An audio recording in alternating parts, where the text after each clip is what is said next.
বিদ্রোহী বিধায়কদের বৈঠক শেষ এবং যে বৈঠকে নতুন বিরোধী দলনেতা হিসেবে নাম প্রস্তাব করা হলো ঋতব্রত বন্দ্যোপাধ্যায়। উজ্জ্বল মুখোপাধ্যায় আমাদের প্রতিনিধি সরাসরি রয়েছেন আমাদের সঙ্গে। উজ্জ্বল, একেবারে 58 জন বিধায়কের সই সম্বলিত চিঠি স্পিকারকে দেওয়া হয়েছে, কি হলো বৈঠকে?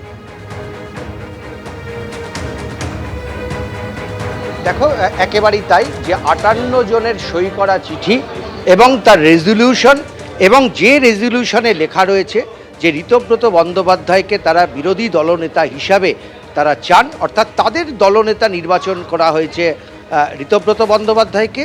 তারা গিয়ে এই চিঠি অধ্যক্ষের কাছে জমা দিয়েছেন।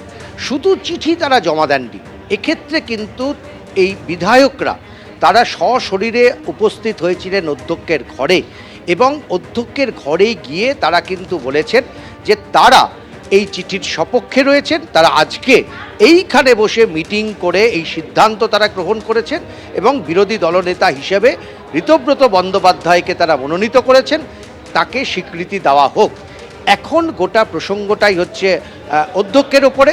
আনুষ্ঠানিকভাবে অধ্যক্ষ এই চিঠি গ্রহণ করার পর তিনি বিধানসভার নিয়ম হচ্ছে তিনি একটি চিঠি পাঠাবেন বিরোধী দলনেতার কাছে। তিনি একটি চিঠি পাঠাবেন যে বিধানসভার সমস্ত রীতিনীতি মেনে বিরোধী দলনেতা হিসেবে ঋতব্রত বন্দ্যোপাধ্যায়কে গ্রহণ করা হলো।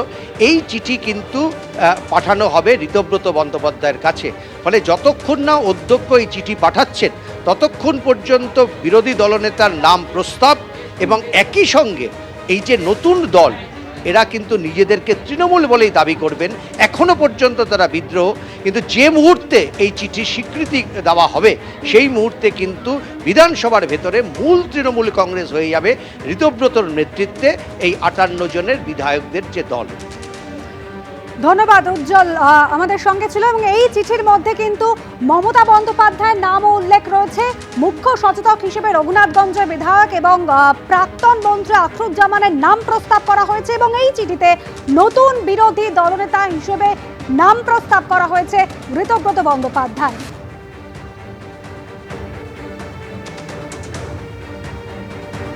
দেখতে পাচ্ছেন সেই ছবি। এই বিদ্রোহী বিধায়করা তারা স্পিকারের কাছে এই চিঠি নিয়ে, যে চিঠি তারা সই করেছেন 58 জন বিধায়ক, তারা সেই চিঠি জমা দিচ্ছেন স্পিকারের কাছে, যেই চিঠিতে নাম প্রস্তাব করা হয়েছে ঋতব্রত বন্দ্যোপাধ্যায় বিরোধী দলনেতা হিসেবে।